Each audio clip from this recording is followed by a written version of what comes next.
Vamos iniciar a nossa tarde abordando o tema: os desafios da ciência que busca dialogar com as políticas públicas.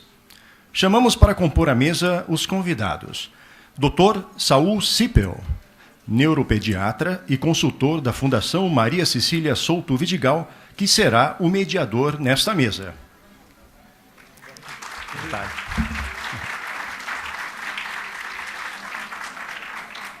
Senhora Nancy Cardia, coordenadora do Núcleo de Estudos da Violência da Universidade de São Paulo.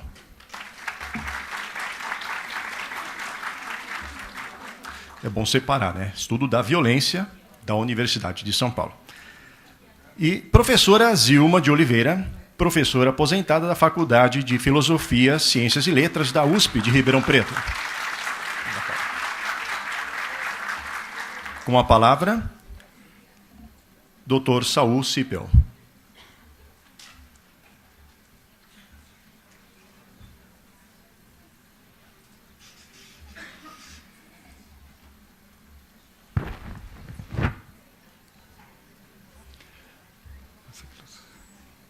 Bem, boa tarde a todos. Nós estamos, então, retomando as atividades desse segundo simpósio internacional do desenvolvimento da primeira infância. Espero que todos vocês tenham tido momentos de descanso, bem alimentados e, certamente, com uma boa dose de café para poderem dar conta agora da nossa tarde. Embora eu possa já lhes antecipar que nós vamos ter uma mesa excelente e que certamente despertará todo o interesse de vocês.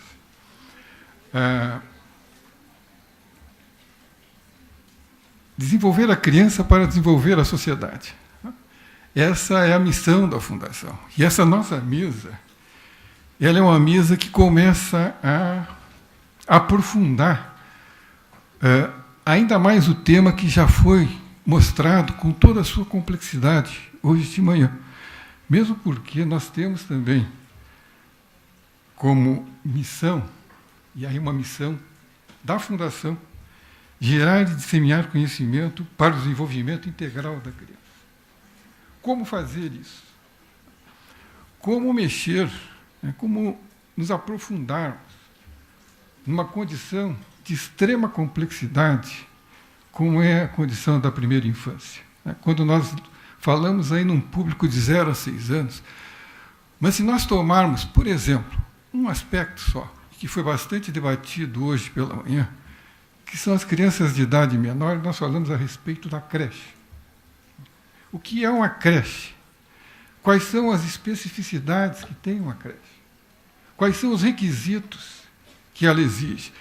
E parece que sempre se fala muito na questão da educação, na questão da saúde, não é? Tanto num vértice como no outro, evidentemente buscando aí o que nós chamamos de promoção do desenvolvimento da criança, mas o tema é muito maior. Essas coisas são importantes, mas só olhando para a questão da creche, e aí eu foco nisso, porque aqui nós estamos tratando dos desafios, né? Isso aí já é um enorme desafio. A creche, ela necessita de um local apropriado. Ela precisa de uma construção apropriada. Ela precisa de móveis, brinquedos e uma série de contextos que são necessários para aquelas faixas etárias que estão lá. E vocês imaginem a briga no seu trabalho do dia a dia, crianças que vão aí de poucos meses, 6 meses, até os 3 anos de idade. Então, precisa de um lactário, precisa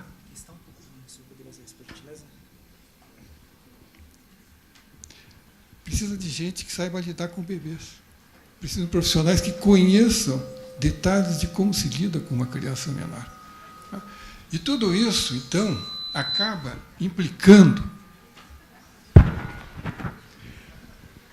Desculpe, eu vi para frente, mas essa luz aqui está um pouco intensa, eu não enxergo vocês, eu fico mais à vontade, mas implica em você estabelecer, no caso da creche, um orçamento, verbas para isso. E aí se amplia, saímos da educação, saímos da saúde, porque nós necessitamos ouvir engenheiros, necessitamos ouvir gestores, Porque não adianta ficarmos aqui tratando de elaborar o mais perfeito dos planejamentos, se não houver uma política pública que sustente isso e não houver recurso suficiente determinado por essa política pública para que se possa desenvolver todo esse trabalho. Então, eu vejo assim como um excepcional momento esta oportunidade que nós temos de ouvir profissionais extremamente conhecedores do tema, lidando com as coisas boas do tema e com as adversidades, para que possam nos trazer aqui a público uma discussão e nos permitam olhar essas questões do desenvolvimento por todos os seus aspectos. Eu queria agradecer já de antemão o convite, a possibilidade, né, de estar aqui coordenando essa mesa e agradecer à Fundação, então, o fato dessa indicação. Eu vou convidar, primeiramente, a Nancy Cardia para fazer a sua apresentação. A Nancy, posso tratá-la assim, né? Possui graduação em Psicologia pela Universidade de São Paulo, mestrado em Psicologia pelo Instituto de Psicologia da Universidade de São Paulo e é PhD em Psicologia pela Social London School of Economics and Political Science. É coordenadora e tem uma tarefa árdua, né?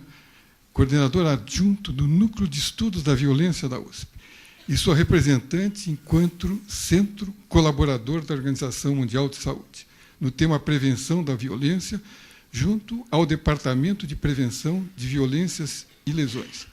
É vice-presidente do Instituto São Paulo contra a Violência. Nancy, por favor. Acho que não está... está ligado. Surpresa. Desmentida rapidamente aqui. Boa tarde. Eu espero que vocês não estejam muito sonolentos depois do repasto aí, que não sei se foi promovido pelo hotel ou pelos próprios recursos na vizinhança, mas deve ter sido bastante interessante. Bom, eu tenho esse árduo desafio, que é de tentar abordar essa questão que a gente chama de transferência de conhecimento, né? Que é produzido nas universidades, nos institutos de pesquisa, e a questão da política pública, no caso específico aqui, voltado para o desenvolvimento na primeira infância. Vocês vão se perguntar como é que viemos parar nesse tema, né, da questão da primeira infância. Eu acho que esse microfone tem problemas.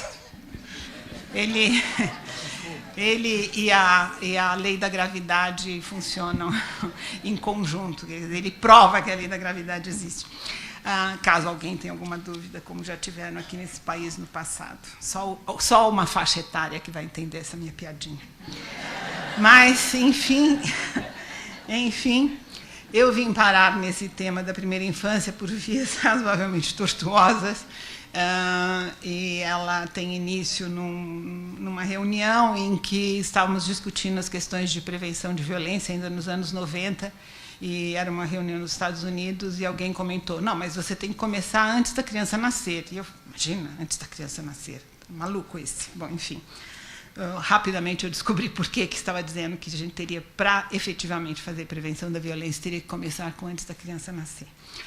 E eu tive a oportunidade de participar de algumas experiências, como a produção do relatório que foi produzido pelas Nações Unidas sobre a violência contra a criança no mundo, e fiz parte do corpo editorial, e vi a dificuldade que foi de você obter dados sobre vitimização de crianças ao redor do mundo.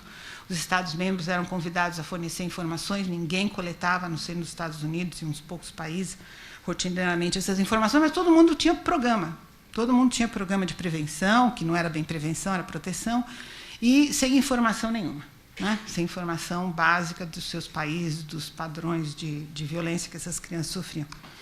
E uma das principais recomendações desse livro, o primeiro item, era que os governos se esforçassem para implantar programas de visitação doméstica para a prevenção primária da violência. Bom, Paulo Sérgio Pinheiro, que foi o responsável pela produção desse relatório, viajou o mundo inteiro, né, sensibilizando os governos, trabalhando com as organizações da sociedade civil, tentando mobilizar todo mundo em torno dessas recomendações do relatório. E, quando você olha, hoje em dia, as dificuldades para implementar aquelas recomendações do relatório continuam existindo. Ou seja, não são problemas com os quais você vai conseguir trabalhar rapidamente. E nós resolvemos, no núcleo, fazer uma experiência, tentarmos desenvolver algum programa de visitação doméstica, uma experiência que está em curso, que fosse de baixo custo, que fosse possível ser implementado numa realidade brasileira.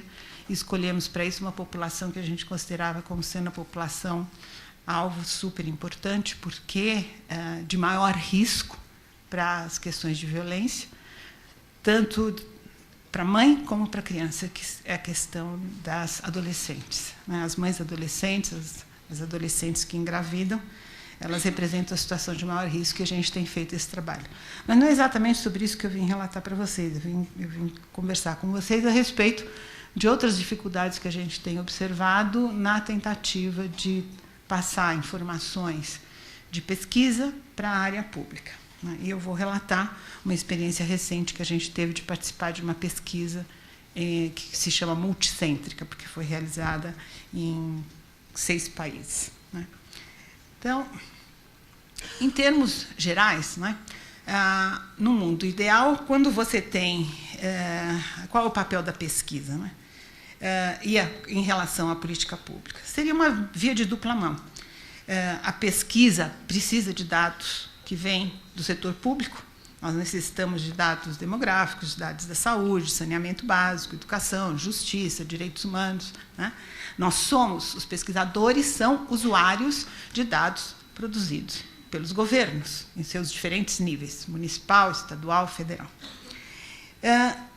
E, nesse mundo ideal também, as políticas públicas deveriam ser orientadas pela produção acadêmica, deviam ser informadas pelo conhecimento que é gerado por pesquisas básicas e pesquisa aplicada.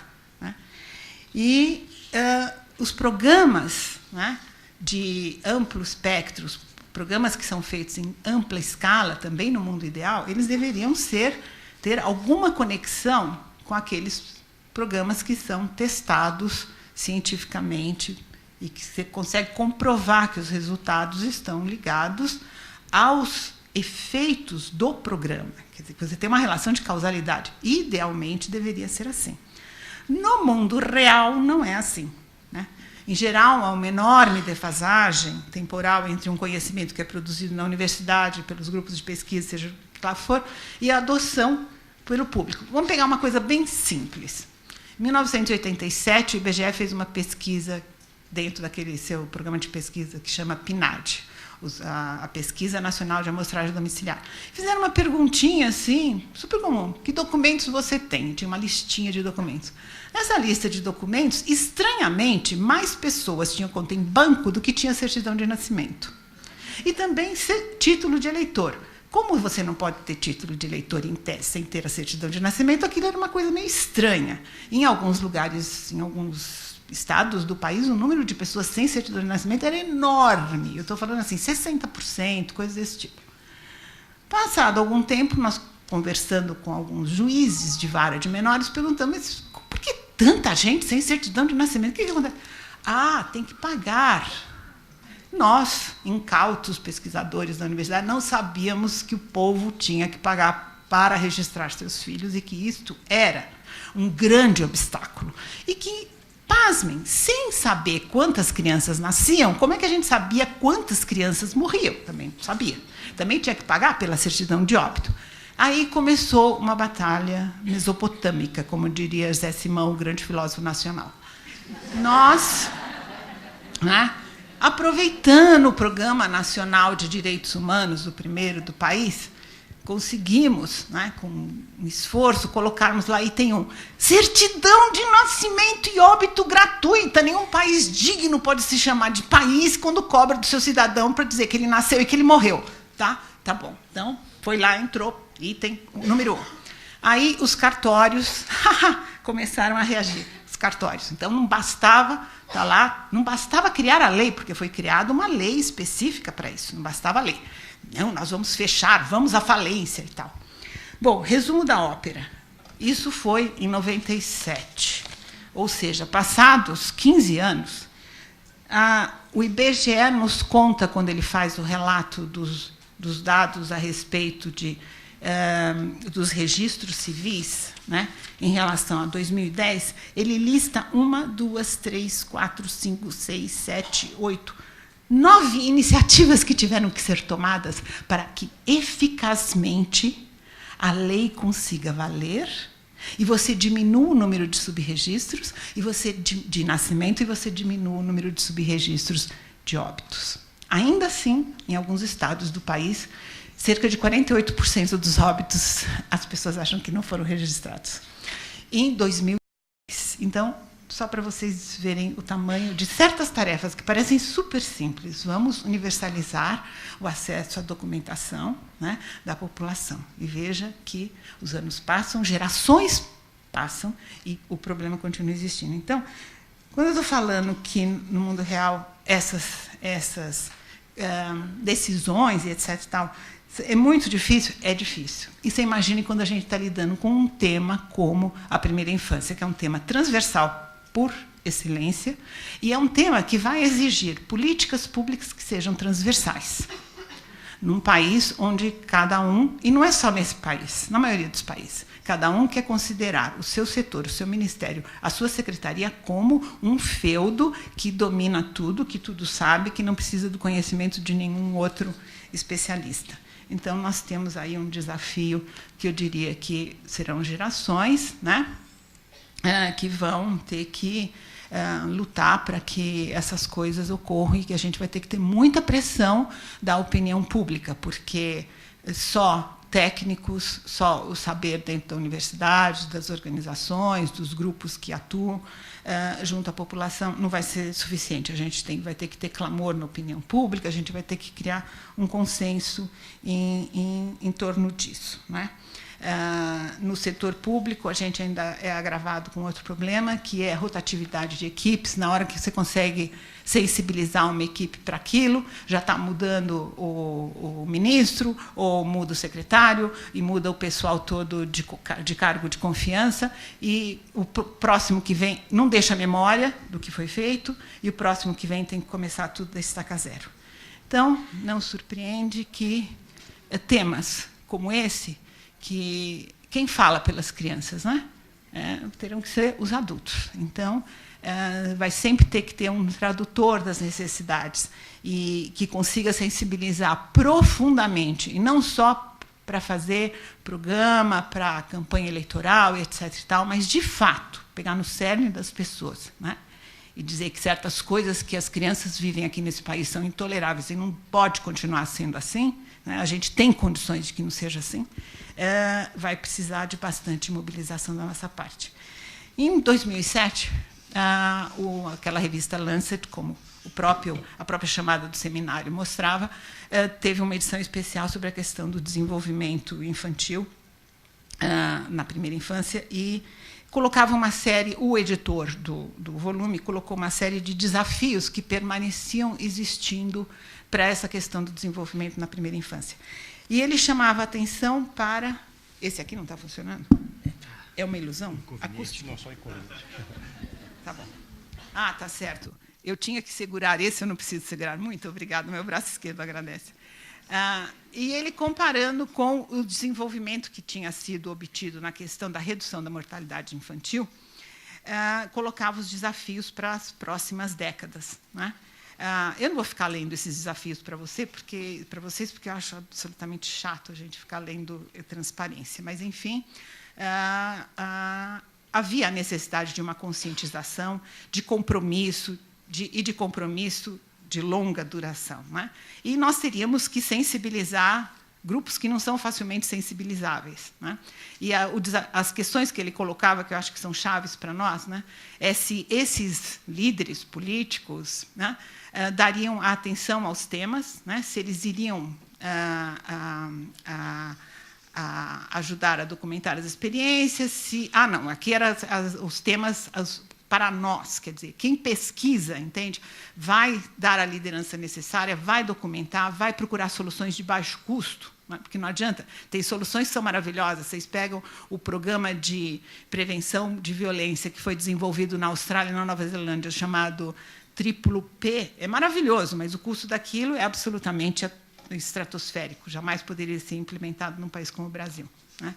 E havia o desafio da questão das comunidades de profissionais, né? Será que elas iriam realmente se envolver com o tema da primeira infância da mesma maneira como tinham se envolvido com a redução da mortalidade e da pobreza infantil? Eu acho que a gente continua com essas perguntas sem resposta, né? Nesse mesmo volume, uma pesquisadora com um grupo bem grande, eu resolvi resumir todo mundo sobre o Walker e outros, conseguia colocar com muita clareza quais eram as grandes conquistas que tinham sido obtidas, né? E quais os fatores de risco que estavam efetivamente identificados como sendo de risco para o desenvolvimento na primeira infância. O que eu quero ressaltar aqui é a questão da malária, depressão materna, exposição à violência, exposição a metais pesados. Por quê? Porque eu acho que aqui no Brasil a gente tem olhado muito para os outros fatores, mas a gente tem ignorado esses que também têm um peso grande aqui. E eu vou me dedicar a falar mais sobre a questão do peso da exposição à violência. Eu vou passar rápido pelos balanços que já foram feitos sobre essa questão, para chegar ao seguinte. A questão de 3 anos atrás, numa reflexão na Organização Mundial da Saúde sobre a questão da violência da criança, foi observado o seguinte: justamente os países que têm altíssimos índices de violência, e isso medido através das taxas de homicídio, você não tem praticamente nenhum programa de prevenção primária da violência. Então, a pergunta era, por que isso está acontecendo, né? Vamos tentar entender por que é que esses países que aparentemente têm todos os motivos para estarem investindo nessa questão da prevenção primária não estão investindo em programas de prevenção da violência contra a criança, né? E foi montado um projeto piloto, que a gente chama de multicêntrico, né? E para ser realizado em 6 países. Pesquisadores em diferentes países foram convidados para apresentar propostas e foram selecionados 6 países. O Brasil fez parte, a África do Sul, a Malásia, a China, a Arábia Saudita e a Macedônia. Eu espero que não tenha nenhum descendente de grego aqui que vai brigar comigo por simplificar o nome de Antiga República Iugoslava da Macedônia por Macedônia. Bom, enfim, e nesses países seria feito um estudo para identificar o grau de prontidão para implementar programas em larga escala de prevenção da violência, de maus tratos contra a criança. Só vamos lembrar o que isso significa. Nós estamos trabalhando com a faixa de 0 a 5, né, anos de idade. Alguns de vocês podem ter uma ideia do número de homicídios que ocorrem na faixa abaixo de 1 ano aqui no Brasil.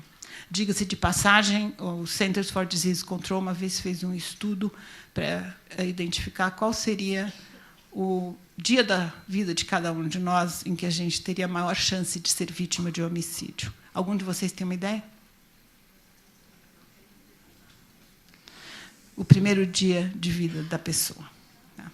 Então, nessa faixa etária de menos de 1 ano, nós tínhamos, em 2000, 2,4 mortes por agressão por 100 mil habitantes. E nós, em 2010, 2,7 por 100 mil. Ou seja, cresceu a morte por homicídio, que é claramente identificada por homicídio, entre 2000 e 2010. Isso representa a metade dos casos de homicídio na faixa de 0 a 4 anos. Ocorre com menos de 1 ano de idade.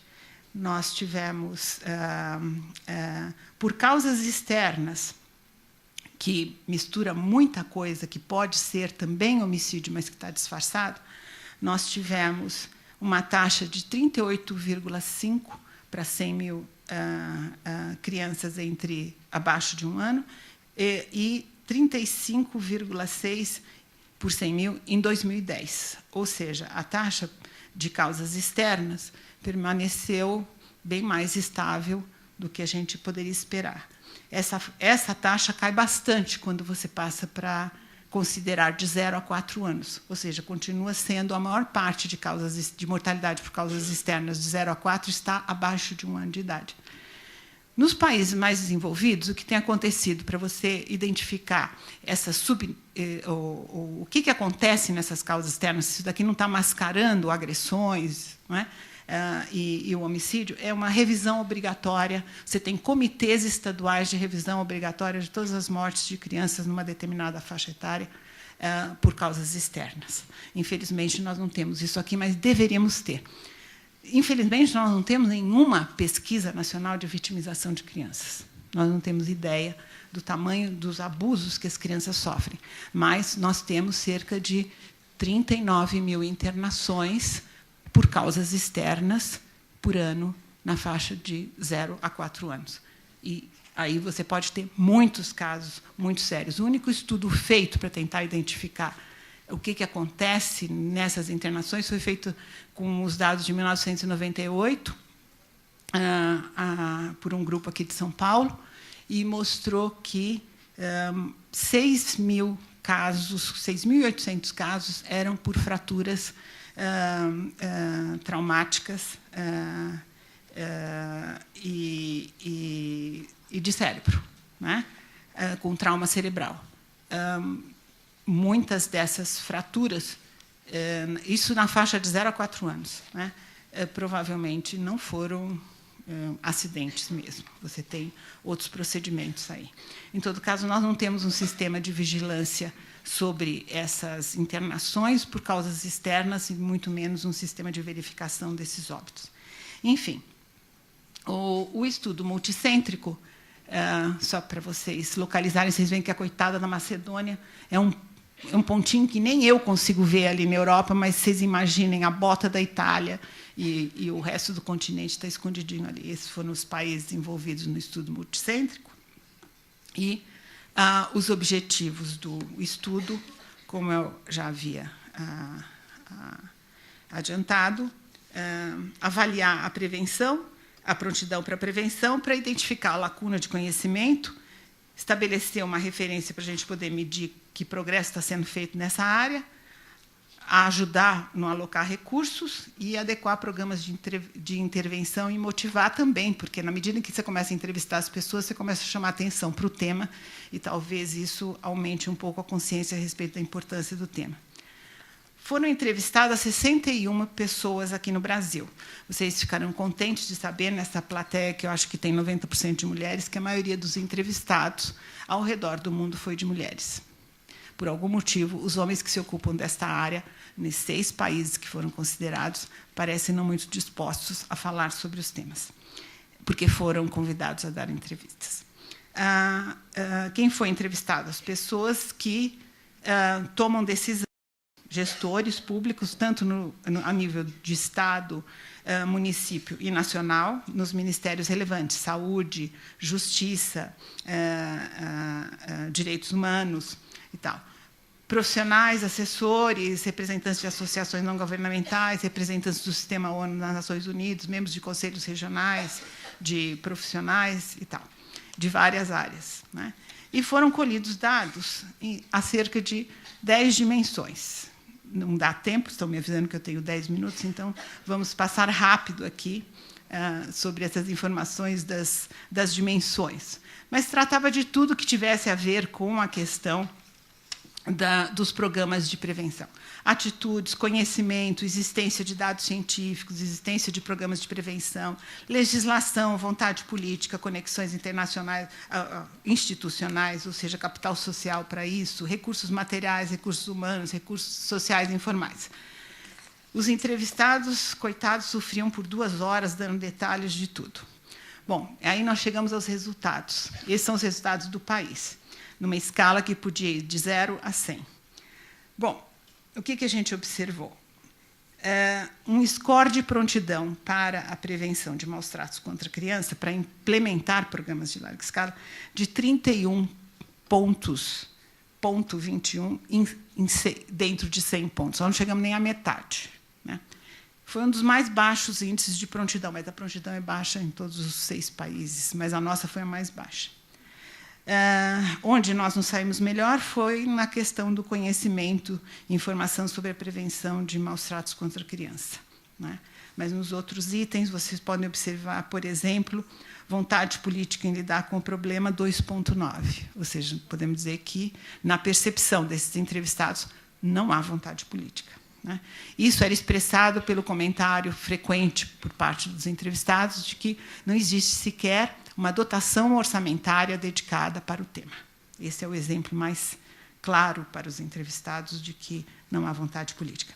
E um drama muito grande, falta de recursos humanos e técnicos. Vocês podem ver que é baixíssimo o índice que a gente conseguiu obter. Há quase uma sensação generalizada de que não há pessoal treinado, capacitado, em volume suficiente para a implementação de programas de larga escala, né?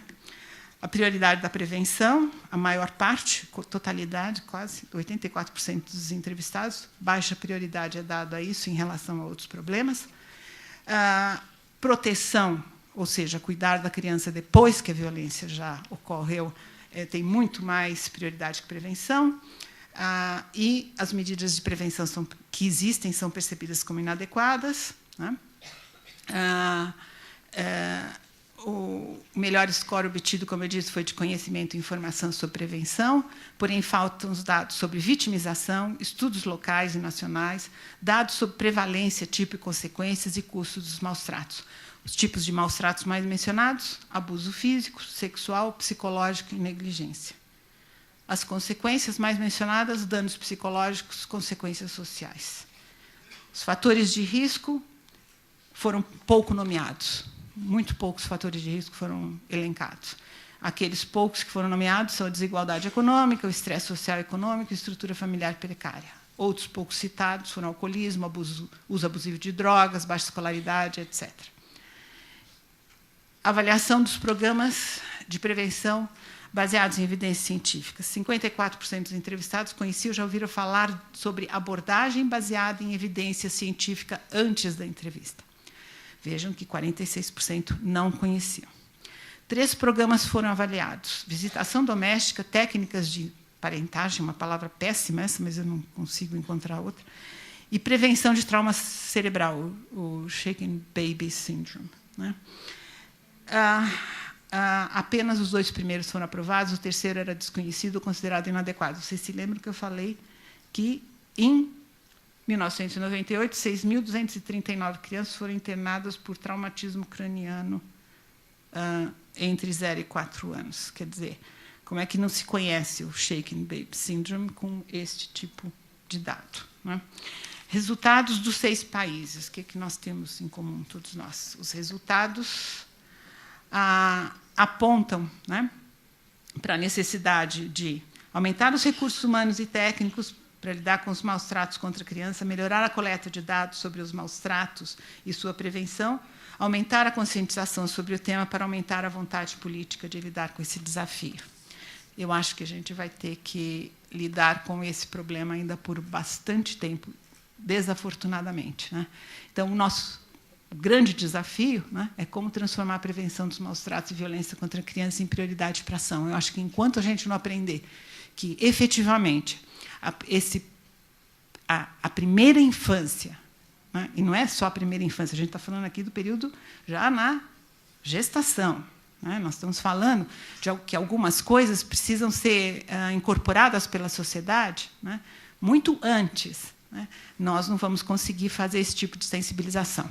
Eu fico pensando se não está na hora da gente começar a ter nas nossas escolas públicas cursos a respeito do desenvolvimento humano, em que você trate, você poderia até usar esses cursos como uma maneira transversal de você ensinar ciências, de você ensinar várias disciplinas, entende? Mas você comece a alertar as meninas, por exemplo, a importância do ferro, a importância de ser, elas querem ser mães um dia, como elas precisam, sabe, tomar algumas medidas, elas precisam se garantir de que tem, sabe, uma alimentação balanceada. Por que é que o iodo faz falta? Entende? Por que a vitamina A é importante? Por que o zinco? Você mistura disciplinas, química com, sabe, com física, com anatomia, com biologia, não é?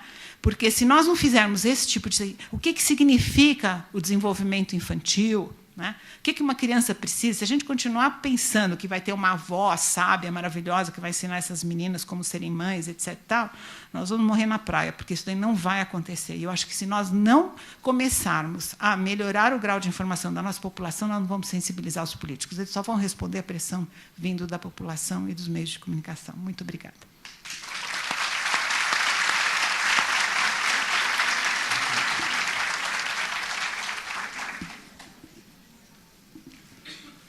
Bem,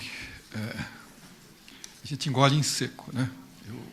Na verdade, Nancy, eu, junto com todos aqui, te aplaudimos, mas posso te dizer que as tuas informações me deixaram assim muito tristes, né? Ouvir toda essa quantidade de dados e assim, de riscos, né? E todo um perfil de questões muito complexas, né? É preciso a gente tomar assim 2 garrafas de esperança, né, para poder começar a ganhar forças para lidar com essas questões. De qualquer forma, é o nosso desafio. E nós nos propusemos, como eu disse, a colocar a mão nessa cumbuca. Bom, temos que nos virar com isso. Todo esse investimento proposto, né, do desenvolvimento da primeira infância, principalmente a partir da gestação, já leva essa proposta, provavelmente, de humanização e do reconhecimento por parte dos familiares, de pai e mãe, de que eles estão lidando com um indivíduo que tem sentimentos, que tem carências, que necessita de acolhimento e que vai crescer num mundo, embora altamente sofisticado, da mesma forma como se desenvolviam com as mesmas emoções há séculos atrás.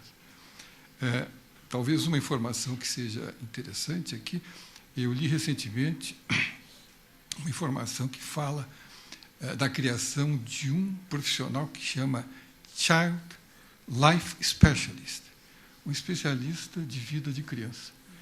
Não diz quem é, se é médico, se é psicólogo, mas, enfim, estão começando. Eu acho que o mundo está sensibilizado para isso, porque o que você coloca, você mostra em vários países, não é uma questão... Os problemas que nós temos aqui são os problemas que o mundo tem. O mundo resolveu olhar para essas questões, resolveu olhar para a primeira infância e perceber que, se não fizer um bom investimento, nesse período, a tendência, como você diz, é as coisas... A gente não vê muita saída, né? É ficar nesse terreno lotacento, sem grandes perspectivas. Num primeiro momento, eu senti isso, de fato, que a tua comunicação me gera um certo... um impacto, né? Mas, em seguida, a vontade de continuar na briga. Por isso nós estamos aqui, né? Nesse diálogo, né? Buscando ouvir essa multiplicidade de informações e seguir em frente. Eu queria lembrar novamente a todos que, no final dessa apresentação, nós vamos ter uma sessão de perguntas, como foi na sessão da manhã, e as perguntas deverão chegar, então, aqui à mesa por escrito. Bom, eu, então, convido e passo a palavra para a professora Zilma de Oliveira, para que ela, então, trate desse tema tão instigante, né, que são esses desafios entre quem vem da ciência, da prática, né, e como estabelecer esse namoro e essa relação mais íntima com as políticas públicas para que a gente possa, então, de fato, ter uma retaguarda, né, para que as ações possam ser desenvolvidas. A Zilma é pedagoga e doutora em psicologia pela Universidade de São Paulo. É professora associada, livre-docente na Faculdade de Filosofia, Ciências e Letras da USP de Ribeirão Preto, hoje aposentada. Aposentada por formalidade, né, porque eu sempre digo, depois de aposentada, a gente trabalha mais do que nos tempos de trabalho normal. É consultora de redes públicas de ensino, excelente consultora, sempre disponível. A Zilda nunca negou fogo. Toda vez que nós a chamamos, ela esteve presente. E espero que continue assim, com essa simpatia e esse desprendimento, né? É consultora de redes públicas de ensino e do Conselho Nacional de Educação na área de educação infantil.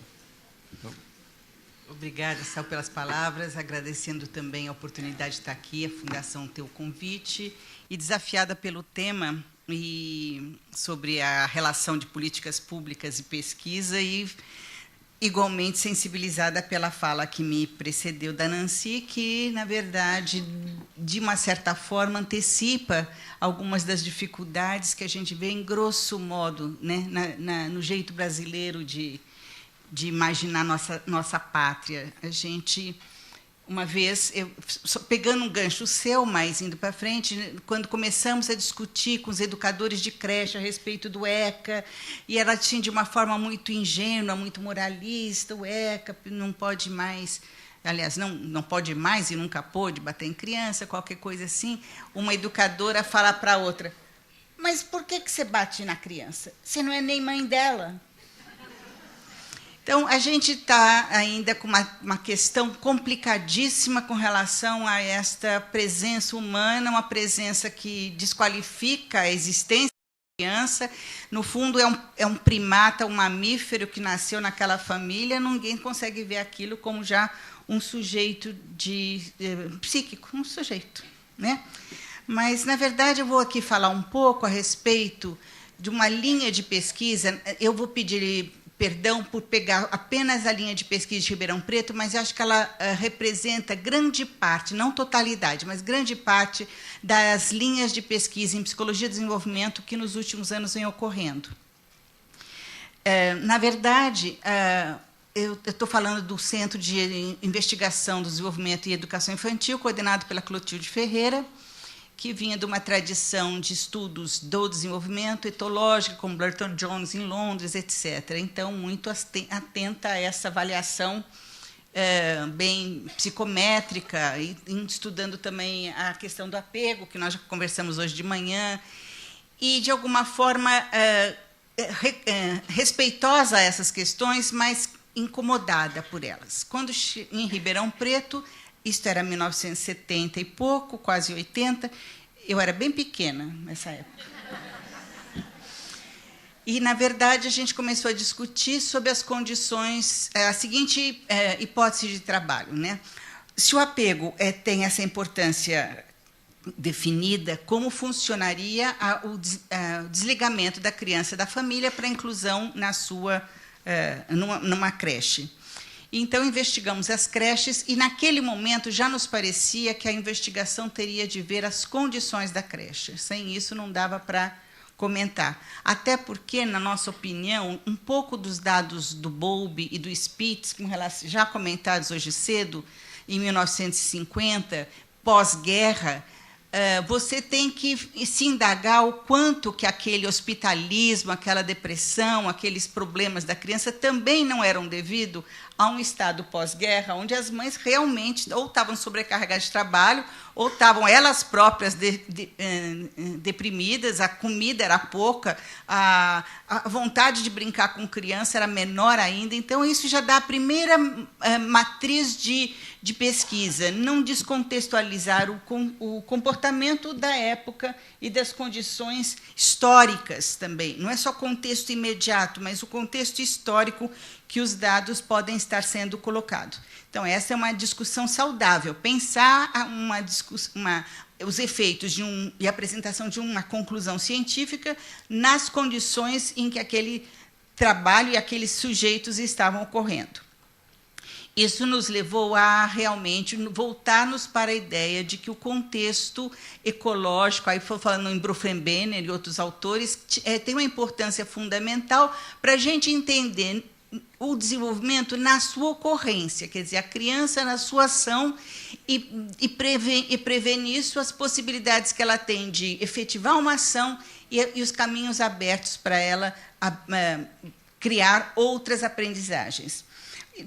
Na verdade, nós estávamos também estudando muito autores como Vygotsky e Vallon, que estavam exatamente jogando o nosso olhar em duas situações. A primeira situação é histórica, portanto, são práticas de uma cultura, portanto, a gente deixa de ter uma psicologia universal e passa a ter uma psicologia que busca os processos, a explicação dos processos de uma forma culturalmente significativa.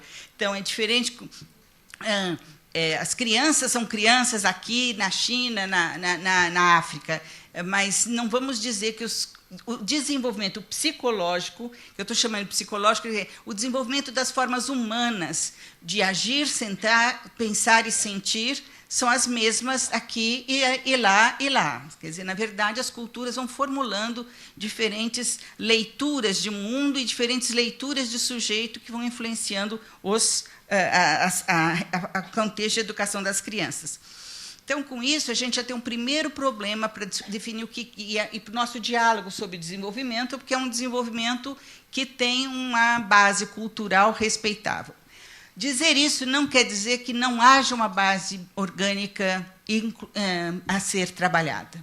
Então, as duas coisas são elementos que são colocados em interação, mas, especialmente, pelo tipo de autores que a gente trabalhou, a gente foi vendo que eles consideraram isso, mas acharam que também a condição orgânica que existe e é real e deve ser trabalhada, ela é afetada pelo tipo de interação que os parceiros estabelecem com a criança. Aqui a gente amplia a noção de apego e coloca a noção de parceria, e coloca essa noção de parceria dentro de um sistema de produtividade. Não é só uma ligação para eu ficar com o bebê unido no meu corpo, mas é uma ligação para eu ficar com o bebê e investir que ele caminhe, apoiar para ele caminhar, investir para que a gente brinque um pouco das primeiras palavras. Então, é uma ligação que tem como consequência um desenvolvimento da criança e que é recíproco. A gente também tem trabalhado muito com a ideia de que os pais se modificam ao educar seus filhos. Então, eles também estão em processo de desenvolvimento.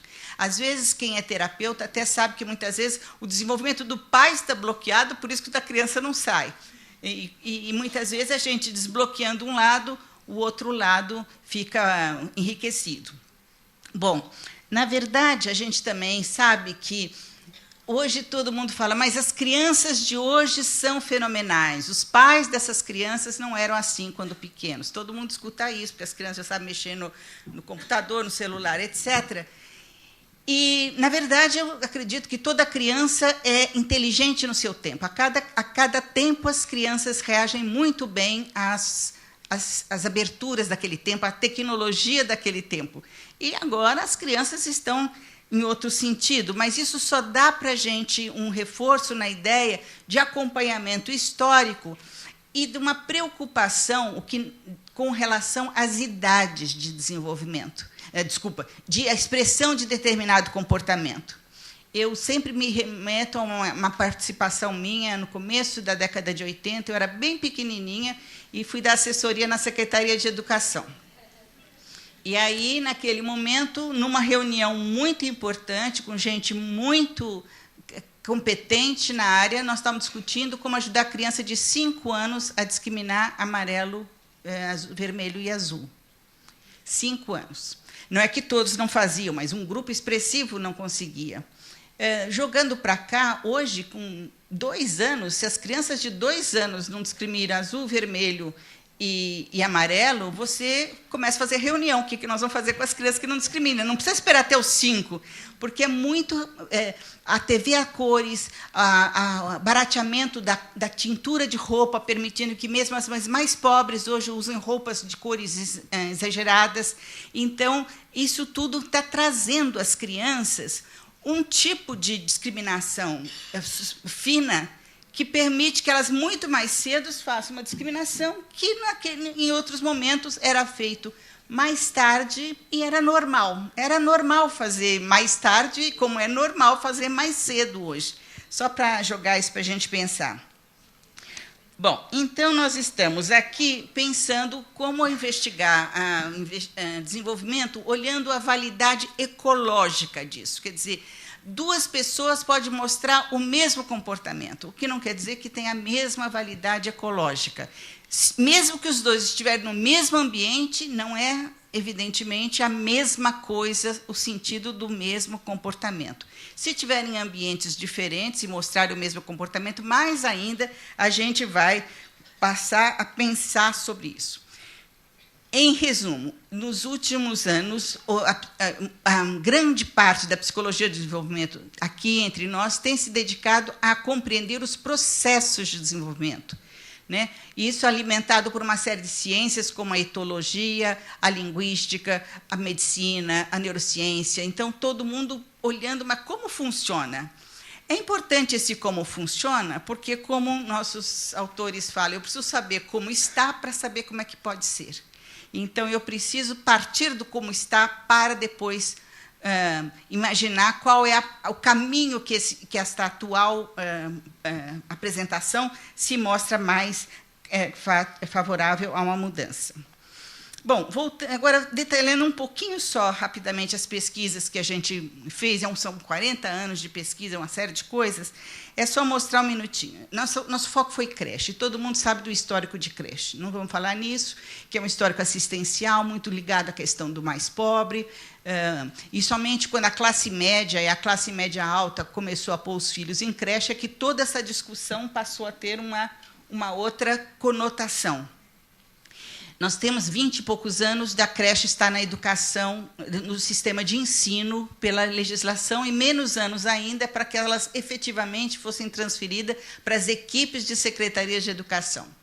Com isso, nós vamos ver que eu diria que respeito e possivelmente é muito provável que o quadro apresentado hoje cedo a respeito da que qualidade da creche faz diferença, eu acho que dá para a gente imaginar que apoiaríamos essa hipótese. A qualidade da creche está fazendo diferença nas oportunidades de desenvolvimento da criança. Na verdade, nós começamos com verificar ambientes de creche. Vimos que, especialmente em zona rural, ele era muito pobre. Logo em seguida, nós começamos a ver como é que, mesmo nessa zona rural, nós podíamos...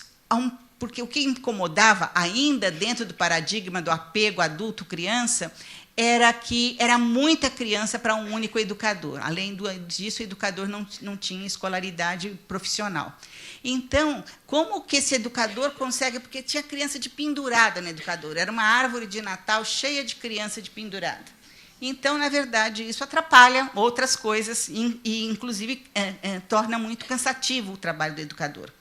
Na verdade, o trabalho foi feito na avaliar se uma mudança, simplesmente, uma mudança até muito barata, no ambiente da creche, fazendo com que existisse pequenas zonas de isolamento, não é um isolamento total, é aconchegamento para uma atividade, não era melhor do que um enorme pátio onde cada criança de 2 anos se sentia perdida, e perdida que estava, se juntava aos coleguinhas ao redor da educação. Então, isso foi uma coisa que foi provada realmente, ao fazer os pequenos nichos de atividade, as crianças passavam muito mais tempo interagindo, fazendo coisas, sorrindo, falando, do que quando estavam todos na educadores, aí sim, todas muito quietas, mais choronas, etc. Tudo o controle a respeito do horário do dia que foi feito era o mesmo. A educadora não tinha sido treinada para mudar seu comportamento, porque a única variável que estava sendo trabalhada, ainda no modelo Bronfenbrenner, era o espaço físico. Bom, em seguida, nós começamos a fazer outras análises institucionais. Como a gente estava numa região muito açucareira, né, da usina de açúcar, fizemos também trabalho em São Paulo. Em São Paulo, verificamos os 3 tipos de creche da rede municipal. A direta, tudo da prefeitura, a indireta, onde o prédio é da prefeitura, mais as outras despesas, e há um convênio de valores financeiros, e a conveniada, onde o prédio, a entidade é completamente independente da prefeitura, mas ela é conveniada e recebe um total de verbas. Na verdade, as 3 creches tinham muita coisa parecida. Então, não é que uma coisa tinha uma dinâmica, um cotidiano muito inferior ao outro, mas, na verdade, eles tinham um jeito de explicar as suas atividades de formas diferentes. Ou seja, era mais ou menos parecido o que faziam, mas as explicações que davam eram mais na escolarização, no direito da liberdade na rede direta, na rede conveniada era um pouquinho de religioso, na rede direta, que também é conveniada, era um pouquinho a respeito da pobreza, etc.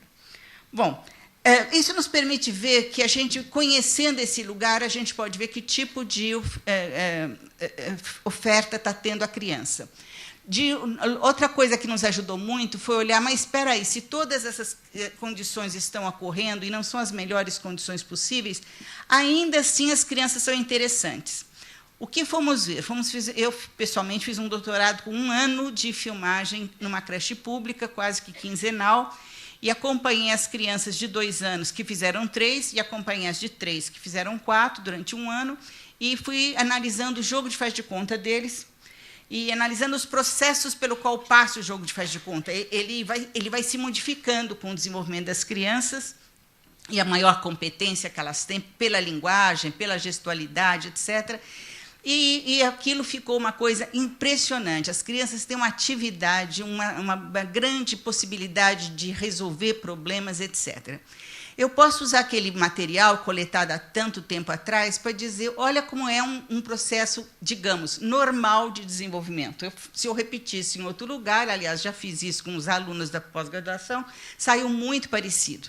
Agora, qual era a questão que aquilo não dava e que, para nós, no desenvolvimento humano, na ideia da educação, funciona? Para nós não interessa apenas que uma criança ria, brinque ou crie. Também nos interessa saber qual é o espaço de faz de conta. Então, as minhas crianças tinham um repertório desse tamanhozinho, quer dizer, elas só brincavam de casinha, as mulheres. Os homens não podem brincar de casinha, porque as meninas diziam que casinha não é coisa de homem, né? E tu vai virar mulher. Eles falavam assim. Depois de uma praga dessa, ninguém brincava de casinha, né? E, na verdade, também víamos que os rapazes brincavam ou de carro ou de polícia. E polícia era tiroteio, brinca de sem revólver. Tiroteio o tempo inteiro. Então, 1 ano você ficar vendo tiroteio e carro e casinha, você fala, mas por que só isso? Ninguém brinca de Cinderela, ninguém brinca de astronauta, ninguém brinca de qualquer outra coisa. Então, o repertório é pequeno. Então, ele tem um desenvolvimento, digamos assim, de funções psíquicas, mas não tem um desenvolvimento sociocultural que acompanhe e que alimente esse desenvolvimento tão interessante da imaginação das crianças. Já estou seguindo.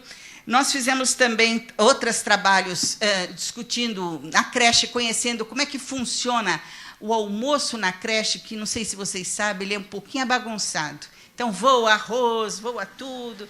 Então, na verdade, eu estou falando só de creche pública, você, na verdade, passou a ter uma preocupação, o que estava se passando ali, se esse momento era um momento tão absurdo que, na verdade, as crianças estariam aprendendo coisas diferentes, e vimos que não, que realmente muita coisa podia ser feita para organizar aquele almoço da parte da educadora, e que as crianças, mesmo numa situação caótica desta, elas tentam dar sentido. É impressionante como elas dão sentido naquela confusão. Finalmente, nós temos outros colegas que trabalharam, então, aí nós decidimos também trabalhar em creche que tivesse uma proposta pedagógica que a gente conhecesse mais e que fosse mais fundamentada, e começamos a trabalhar na própria creche da USP e fizemos, então, trabalhos com bebês. Bebê que não era visto como alguém que interage, sempre são colocados em berços, um apartado do outro, e nós vimos o contrário, nós vimos como é possível bebês que já começam, mesmo quem ainda não engatinha, 2 bebês próximos, já tem uma série de trocas de olhares e de pequenos gestos. Quando eles começam a engatinhar, quando eles começam a andar, quando eles começam a falar, vai ampliando a interação de bebês, o que dá exatamente uma possibilidade de você saber como atuar. Deixa o bebê interagir. Você quer que desenvolva? Deixa interagir. Você não quer que desenvolva? Separa no berço. Então, na verdade, a gente está vendo que essas aprendizagens, essas pesquisas redundavam em possibilidade concreta de mudança na qualidade do trabalho. Para terminar, nós conseguimos também elaborar uma teoria, um aspecto teórico-metodológico chamado rede de significações. O que quer dizer? Que, na verdade, esse conjunto de elementos, que colega que tem, que tipo de brinquedo que tem, qual a hora do dia, que atividade que é, cadê a mãe, qual é o emprego da mãe, qual a atenção na família, tudo isso cria um conjunto de fatores e, na verdade, as pessoas pertencentes a este conjunto de fatores, inclusive o bebê, cada um no seu nível de desenvolvimento, constrói significações que se posicionam uns contra os outros. Então, bebezinho pequeno, se ele está sem nenhuma dor ou nenhum incômodo maior, ele dá uma choradinha, a mãe ou a educadora tira do lugar que está e dá um brinquedo novo, e ele para. Mas se ele está com alguma coisa, uma dor maior, algum tipo de incômodo maior, ele não para de chorar, mesmo que você conseguir dar um brinquedo. Então, na verdade, a atribuição da criança ao ato do educador também é alguma coisa a ser considerada. Bom, já estou terminando. A gente também gostei muito hoje da apresentação de manhã, estou fazendo uma ligação para a gente ver, quando foi mencionado a pesquisa da Carlos Chagas, que viu que ela só viu uma relação entre a frequência creche para a escola com o ensino fundamental. É claro que os pesquisadores disso sabem bastante dos condicionamentos, inclusive da experiência no ensino fundamental, mas é muito interessante isso. Agora, o outro lado da pesquisa é ter avaliado a estrutura do cotidiano, como são as atividades, como são os educadores, como são as interações. E o nível, da primeira vez que a pesquisa foi feita, o nível mais baixo foi com relação às atividades. Ou seja, há um tempo de espera, há um longo momento em que as coisas não acontecem, que precisa ser dinamizado. Essa questão de atividade é uma coisa. E isso cria uma criança mais menos ativa, não aproveita da atividade da criança, digamos assim. Eu queria agora mexer com a relação disso nas políticas, né? Vou falar de política de educação infantil. Na verdade, se tem na comunidade de educação infantil, claro que nós necessitamos de um forte investimento na nossa formação como profissionais da área. Falo isso desde a mais longínqua educadora que está numa creche longe, até mesmo os diretores de creche. Todo mundo não teve a formação necessária para esta questão, porque as nossas faculdades estão mais ligadas aos ensinos superiores, é muito esquisito ficar discutindo pedagogo trocando fralda, embora é isso que tem que ser feito. Então, isso joga... É comum a área admitir que nós temos problema de formação geral e específica, especialmente dos educadores. Política pública. Já é claro que a política pública e o Conselho Nacional de Educação definiu que precisa ser professor para trabalhar com bebê o tempo todo. Não é alguém que aparece 1 hora por dia, dá uma brincadeirinha e vai embora. O tempo todo precisa de alguém. O que a gente está falando de ser professor? Não é para ter um diploma e ganhar mais. Não é esse o problema. Precisa ser professor, quer dizer, precisa ser alguém que entenda de processos de aprendizagem e desenvolvimento da criança pequena. E faça trabalho com eles. Mas muitos municípios, por diferentes questões, talvez por conta de orçamento, carreira do magistério, qualquer coisa, ainda contratam por concurso pessoas sem habilitação. E mesmo quando tem habilitação, como ela fez o concurso que não exigia habilitação, ela é tratada como alguém não habilitada, né? Ela tem um valor financeiro menor, e aí isso atrapalha um pouco, a pessoa fica meio desanimadinha. Bom, ao lado da questão da formação e da exigência, não só do diploma, mas de que esse diploma venha com uma competência para a área, também tem existido, da parte todo o movimento de educadores na área e acolhido pelo MEC, não é o MEC que resolve e faz, mas os educadores pressionam e a coisa funciona, a criação de 2 documentos, um deles era o Indicadores de Qualidade, que é um instrumento de autoavaliação das unidades, que permite que a unidade veja se ela cumpre minimamente alguns pontos importantes no seu cotidiano, e o segundo é o lançamento pelo Conselho Nacional de Educação de diretrizes curriculares. Essa importância porque precisava pôr a mão na discussão de que não basta ir para... O que é ir para uma creche e ficar com pouca atividade? Não, ela é um campo de desenvolvimento se ela faz um conjunto de atividades. Agora, o risco era jogar todas as atividades para o lado escolar. E, se vocês leem as diretrizes, ela foi muito esperta e correta em colocar... Só vou dar esses exemplos. Além do conhecimento das várias linguagens, criança pequena já começando a pintar, criança pequena gostando de escutar poesia para ver a rima, criança pequena gostando de empilhar e faz de conta, mas também criança pequena aprendendo a cuidar de si. E cuidar de si também envolvendo fazer amizades. Então, é também objeto da nossa preocupação com relação à violência, é atuar pedagogicamente num episódio violento. Né? Um episódio violento, você passa a discutir com a criança de que outra maneira aquilo podia ter acontecido. Então, você também ensina ou começa a ensinar estratégias de enfrentamento de frustrações ou qualquer outra coisa, disputa de objetos, qualquer coisa, e a gente, então, colocou dentro das preocupações curriculares, não é uma coisa para fazer se dá tempo, não, isso é básico, não é para se dar tempo, isso é transversal. E a outra coisa é fazer amizade. Tem criança pequena que se acha que o pediatra vai dizer que ela é ótima. Quando ela chega lá, ela só faz bobagem para ganhar amigo. Ela não consegue ganhar amigo, ela consegue fazer vários atos que não são vistos com simpatia pelos outros. A cultura infantil. Então, você também pode ajudar as pessoas a terem um nível de aprender a ter uma sociabilidade, a como se chega num grupo. Então, eu acho que essa diretriz tem essas questões. Eu estou elogiando muito, mas não quero dizer que as coisas estejam boas, não. Ou seja, a ciência afetou um pouco a política pública, um pouco. Mas ainda as práticas cotidianas, porque a política não é só uma linha de política, existe a política exercida.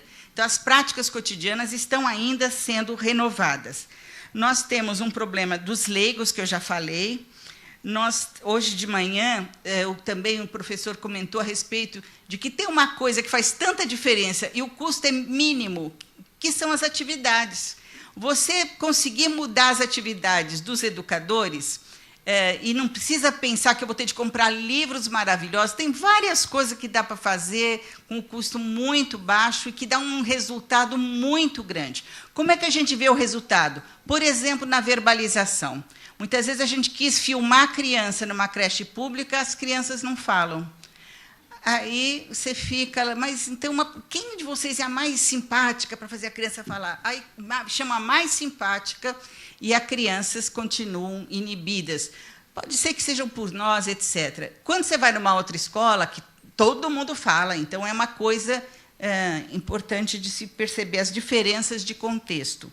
Eu estou terminando para a gente poder conversar, e aí nós temos um problema também, na relação com o que se está olhando para o professor é também ter um olhar avaliativo. Agora, avaliativo no sentido de acompanhamento, não é um avaliativo com relação a períodos de nota, onde se fecha um boletim, não é avaliativo no sentido de um checklist de competências, mas registrar o que aquela criança faz, e que amigos que ele brinca, que preferências ele tem, e isso está sendo uma conquista ainda lenta, porque os professores não estão, por diferentes razões, se desempenhando nesse fácil de registrar.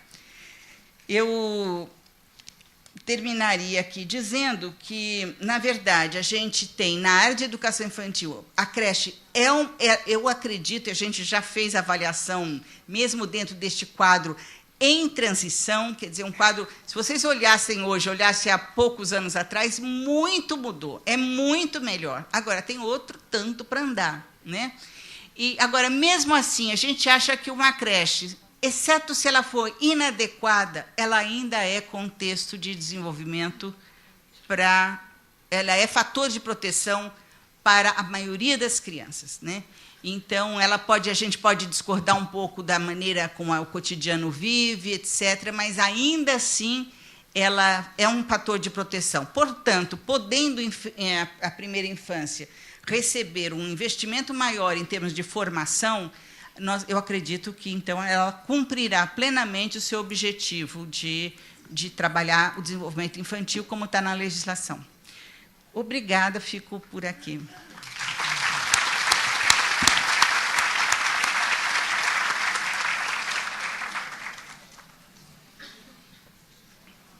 Eu agradeço a comunicação da Zilma, também muito interessante, levantando uma série de questionamentos. E vamos aproveitar o tempo aqui e passar imediatamente para as perguntas. E eu vou começar com uma pergunta que chegou para a Nancy, assim eu deixo você tomar um pouquinho de fôlego, né? Nancy, veio uma pergunta assim: qual a metodologia do NEV para disseminar o conhecimento que produz? E eu penduro alguma coisa assim também. Do ponto de vista de política pública, em termos de prevenção, existem medidas já atuantes? Ou como você vê as estratégias para que isso possa também se estruturar? Ah, nossa, meu Deus, que eficiência. Bom, eu imagino que quando você pergunta prevenção, você está falando da prevenção da violência nessa faixa. Bom, a metodologia do NEV para disseminar o conhecimento, essa é uma pergunta que merece uma tese de pós-doc. Eu gostaria muito que nós tivéssemos uma, mas com a diversidade de público que a gente trabalha, com o fato de que nós temos que fazer pesquisa, buscar fundos para pesquisa, porque somos um núcleo, sim, de pesquisa da Universidade de São Paulo, mas temos que ser autossuficientes. A universidade fornece água, luz, internet, telefone e um teto sobre a nossa cabeça, que às vezes vaza. E nós temos que buscar todos os recursos para absolutamente tudo, inclusive o cafezinho. Então, é uma luta razoavelmente ferrenha. E a transferência de conhecimento, a disseminação de conhecimento para a sociedade até hoje tem sido feita a partir de sempre alertas para as oportunidades que aparecerem e fazer dessas oportunidades o máximo possível. Ao longo do tempo, o que nós aprendemos primeiro, trabalhar com os meios de comunicação de massa. Isso nós aprendemos a fazer desde o comecinho. Então, sempre que se produz um relatório, que se termina um trabalho, imediatamente a gente trata de lançar isso. À medida em que a internet se tornou muito mais usável, colocar todos os documentos no site, criar sites específicos. Por exemplo, esse programa experimental de visitação doméstica tem um site chamado Infância Saudável, está tudo lá. Então, profissionais usam, mães de primeira viagem usam e nos dão feedback. Em determinado momento, nós percebemos que a população, em geral, tem uma dificuldade gigantesca para acessar seus direitos, para viver os seus direitos. Vários programas que existem são absolutamente desconhecidos da população, porque também uma das coisas que a gente já aprendeu há bastante tempo é que justamente quem mais precisa de um programa público é aquele que não tem a informação sobre o programa, porque não sabe nem onde procurar. A informação tem que chegar na porta da casa. Então, criamos um site chamado Neve Cidadão, que procura dizer exatamente o que a pessoa precisa fazer. Você precisa tirar uma nova carteira de identidade? O que você tem que fazer? Os horários de funcionamento, que documentos você precisa levar, se você vai gastar alguma coisa, quer dizer, é uma espécie de receita de bolo infalível e tem um número de acessos assim gigantesco.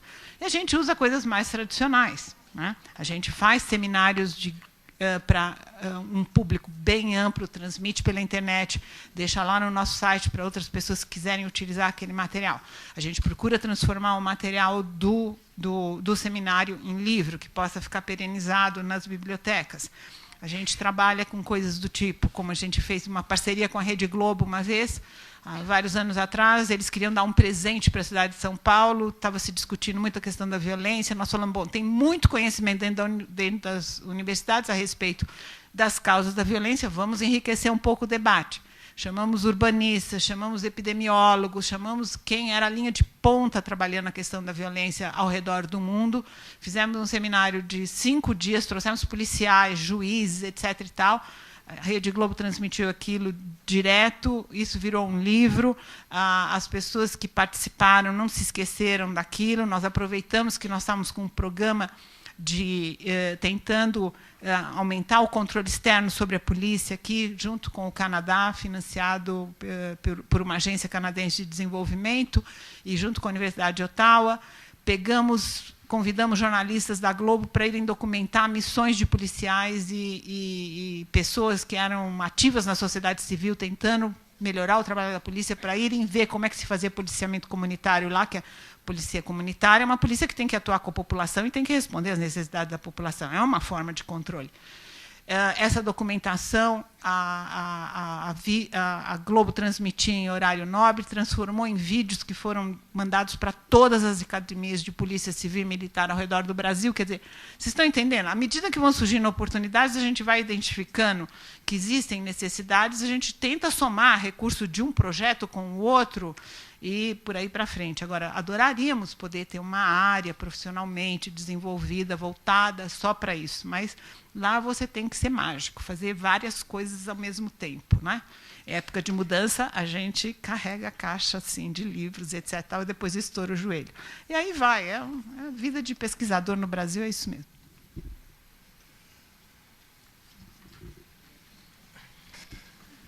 As perguntas são complexas, né? Eu ia pedir respostas curtas, mas seria uma injustiça não deixar, né, vocês, enfim, refletirem no tema como a pergunta acaba propondo. Essa é para a Zilma. Qual o papel, aliás, no teu comentário, Zilma, você enfocou muito a creche e a criança. E aqui vem uma pergunta a propósito, né? Qual é o papel da família na primeira infância? Qual a responsabilidade do professor e da escola, então da creche, aí, com relação a essa família? Como tratar uma criança que nos primeiros anos de vida sofre agressão e é rejeitada pelos familiares? Isso chega até a escola, né? Qual o dever do poder público diante dessa circunstância? Em outras palavras, a creche, os profissionais da creche têm esse preparo e também têm uma intenção, uma disposição de dialogar com os pais, de ajudar esses pais? Estão preparados para isso? Olha, bem, pronto. É o seguinte, a questão da relação com os pais é uma relação extremamente tensa, e já percebi que não é na creche, não. É na creche, na pré-escola, no ensino fundamental, é na escola pública, na privada, etc. Nós temos aí uma generalização complicada.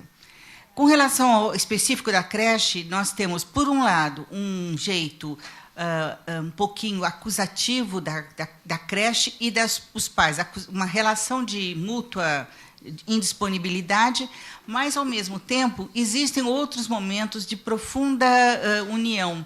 A maioria dos educadores da creche já está hoje, estou falando os educadores que estão mais próximos, eu não consigo generalizar isso para outras regiões totalmente, mas estão mais próximos com a questão da violência. Às vezes, de uma forma equivocada. Qualquer machucadinho já é visto como uma violência, o que por outro lado, não olhar machucadinho também pode omitir um problema existente. Qualquer ferimento e qualquer assadura maior é talvez vista como um problema de assédio sexual e, às vezes, a questão é de uma assadura. Então, é uma questão, há uma sensibilidade, mas uma grande desinformação com relação à ajuda que se pode ser dada à família. A gente estava conversando hoje no almoço, na verdade, nós estamos precisando não partir de um movimento de educar a família, fazer aquilo que nós técnicos achamos que deva ser feito, e também partimos para uma questão de ser a forma como as famílias educam. E a maioria das famílias tem formas de educar que são formas pertinentes, afetivas, amorosas. Pode estar equivocado em algum ponto, mas qual família presente nesse auditório está plenamente segura dos seus filhos, classe média, etc. Então, eu acho que se tem algum momento para a gente trabalhar com isso, é investir na formação para trabalhar com a família, em geral, perceber a família como um educador já existente e interagindo conosco. E, segundo, informar a família um pouco mais a respeito das questões que afetam a saúde da criança. Você quer ler a pergunta?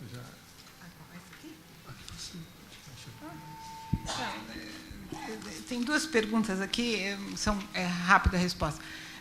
Uma é sobre se há pesquisa sobre os fatores de risco para a violência no Brasil em diferentes regiões. Não, infelizmente, nós não temos isso, né? Deveríamos ter, porque para traçar política pública você precisaria estar informado por um diagnóstico básico. Depois tem uma outra pergunta a respeito sobre a opção legal da mulher de abortar. Se isso diminuiria o panorama dos maus tratos na primeira infância.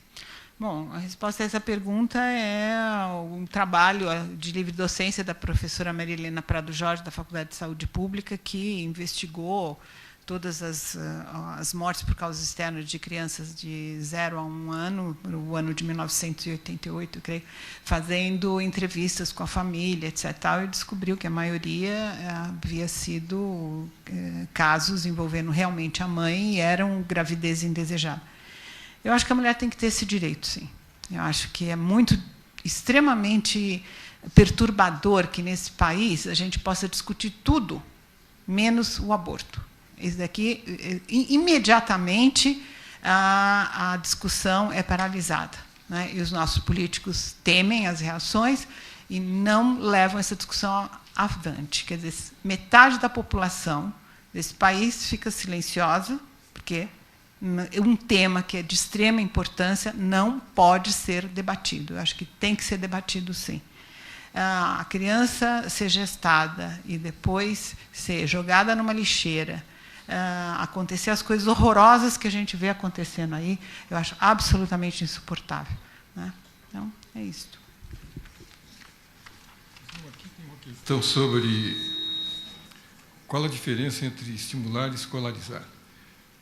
E aí se refere aqui, perceba a corrida e competitividade entre escolas de educação infantil, onde a criança é bombardeada com informações desnecessárias para a fase em que se encontra. Você até discutiu um pouco. E, por outro lado, deixa de vivenciar coisas fundamentais para o seu desenvolvimento integral. Há vantagens em se antecipar conhecimentos? Para que antecipar se a criança mesmo já tem um conjunto de curiosidades tiradas do cotidiano, que é só aquele conjunto de curiosidades já é muito significativo.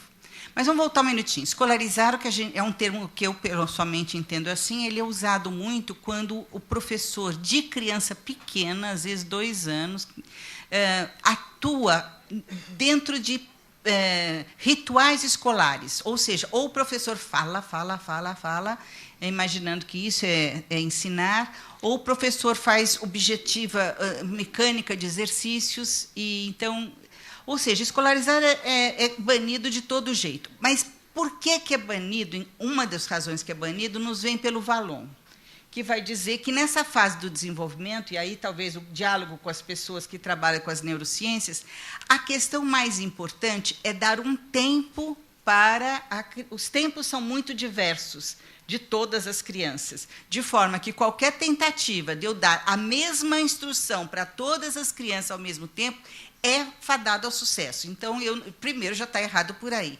Segundo, então, que o tempo de cada criança tem que envolver um tempo de diferentes concentrações. Ele não é uma longa concentração, mas ir mudando seus interesses para os objetos, para o que uma criança do outro lado faz. E, finalmente, aí vários pesquisadores vão falar, e de todas as linhas da psicologia, a idade é propícia para a emergência da imaginação.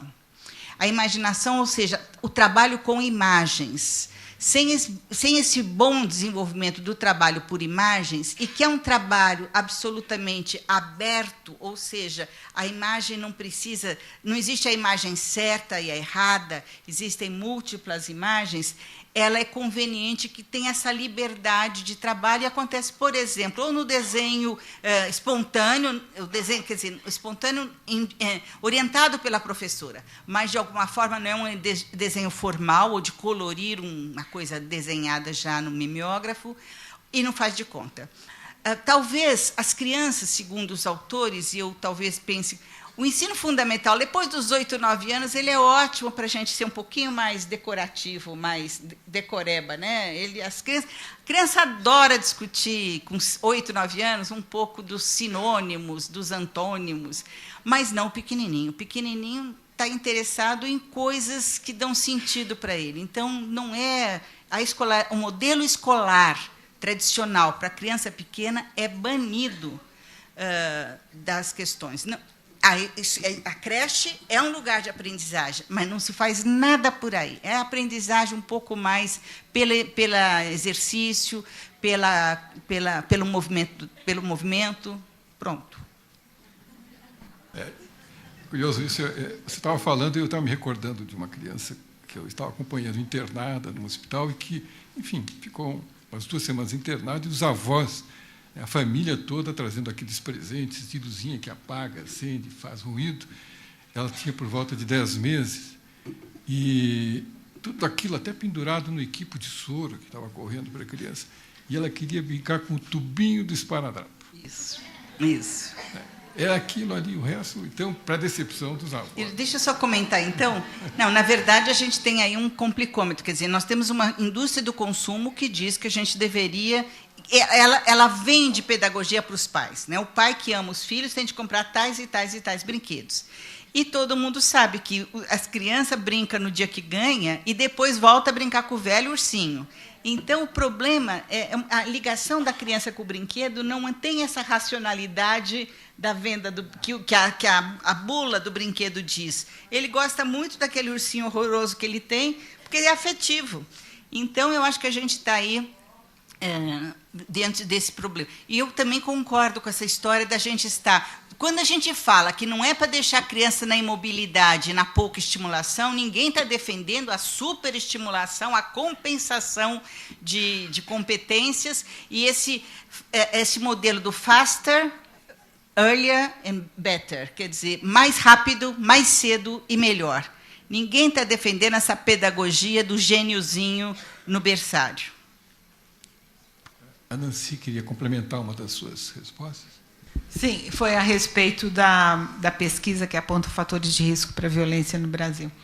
Na questão dos maus-tratos à criança, não especificamente maus-tratos, mas a punição corporal. Nós fizemos em 99, repetimos em 2010, em 11 capitais brasileiras, uma entrevista sobre a experiência que as pessoas têm com a violência, e uma das questões muito fundamentais dessa pesquisa foi sobre se a pessoa tinha apanhado quando criança, com que frequência e com que tipo de instrumento. Cruzando as respostas dessas perguntas, e 75% da população, em 2010, pesquisada, foram 4.050 entrevistas domiciliares, revelaram que tinham apanhado sim enquanto criança, e uma parcela não desprezível apanhado quase todos os dias e com instrumento com potencial de causar dano. O que a gente observa é que aquelas pessoas que apanharam muito quando criança têm uma tendência maior a responder que bateriam nos seus filhos, caso eles tivessem problemas de comportamento. Havia uma lista de problemas de comportamento e uma lista de alternativas de disciplina. também eram pessoas que relatavam muito mais terem sido vítimas de violência, se jovens mais vítimas de violência, colegas da mesma faixa etária vítimas e perpetradores e mais vítimas de violência policial. Então, o que nos deixa bastante preocupados com essa questão do ciclo vicioso da punição corporal, né, que vai passando de geração e que também torna a pessoa mais vulnerável a ser vítima de episódios de violência. Então, a discussão nos preocupa, porque a discussão em torno da lei da palmada, não sei se vocês acompanharam, a lei, não sei, deve estar parada em algum escaninho lá do Congresso Nacional, mas foi tratada com uma irreverência desmedida frente ao tamanho do problema. Muito bem, nós estamos com o nosso tempo, então, esgotado. Lamentavelmente, eu tenho que encerrar, ainda existem algumas questões que eu vou deixar com os nossos brilhantes apresentadores aqui, a quem eu devo agradecer profundamente pela experiência, pelas sugestões que trouxeram, pela habilidade de discutir essas questões, mostrando todo o seu envolvimento de longa data, né, no trato desses temas. Agradeço também a atenção de vocês e espero que continuem aproveitando desse nosso simpósio. Nós vamos ter agora um pequeno intervalo, tá certo? De um coffee, e eu passo a palavra para o nosso mestre cerimonial.